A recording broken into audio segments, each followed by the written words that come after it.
Wonke umuntu ku-social media platform shame-ke hhayi uyasukelwa, kepha eMzansi akekho osukela njengoDominic. Uyabona uma usukela uDominic ifuna uzibambe ziqine wazi ukuthi uno-plan B yokuphaka iphalishi for abantu abakho ngoba uyaxoshisana shame. Happy New Year! Kanti-ke uma ungangazi igama nguZandi Sibongo ngwakamfeka ngine-podcast-ke laphayana on YouTube. Please visit us. Siyakhuluma lapha, siyakha, siyagqugquzela. Yabona once waqala uba yiphathi yalwa mndeni, ingqondo yakho ngeke ibuye ibone izinto ngendlela efanayo nehlo lakho lizokhula kakhulu. Do join. Kunento emehlulayo kuDominic njengoba ezibiza nge-influencer/public figure, whatever that is in ibio yakhe laphayana, ukuthi the moment you do that and you've got such a huge following, abantu bazokhuluma, abantu bazoba negative, abantu bazokuthuka, abantu bazosho noma yini abafuna ukisho kuwena.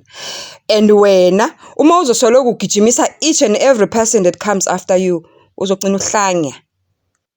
Iqala-ke le mpi Nkosi yami ngoSikhotheni ebeka nje umbono wakhe ongenayo inhlamba ongaxoshisi muntu ngendlela uDominic enza ngayo izinto, and then at the end of the day into ivele iqale nje inekhanjana elincane igcine senginamakhanda awu7 ngendlela engaqondakali.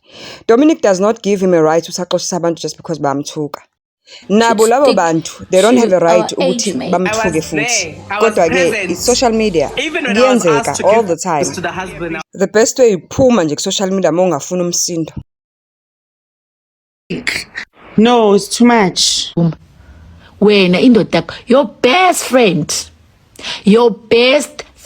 even today you guys are still friends. And boy thuma bathi nginamanga bangitshele ngizobatshela ukuthi bebakuphi nini ngibanesikhathi ngibabonile. Being punished like this because of decades of how unona na go bana ba dikeledi tsa bona di tlowela kae. That is why umntana akho afile. It's because wena uhlukumeza abanye abantwana.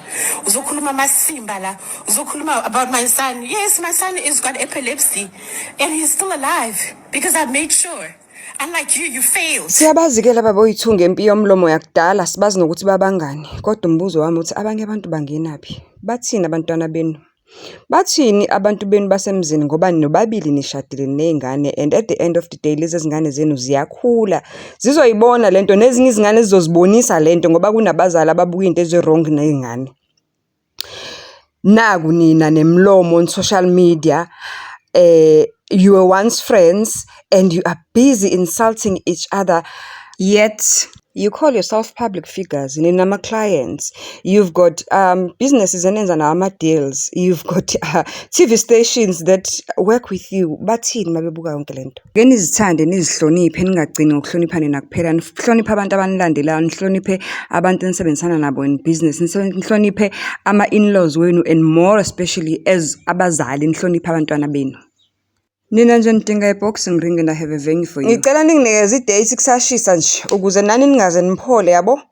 Nivele nihlahla nilungise lento vele isheshe ibe iqonde ibe right ngoba hayi niyayidinga lenkundla nitshelane nidele maniqeda lapho sinithele ngamanzi ane-ice. Masiqeda ukunithela ngamanzi ane-ice ningimzane mawukuthi akweneli ngoba hayi kuningi.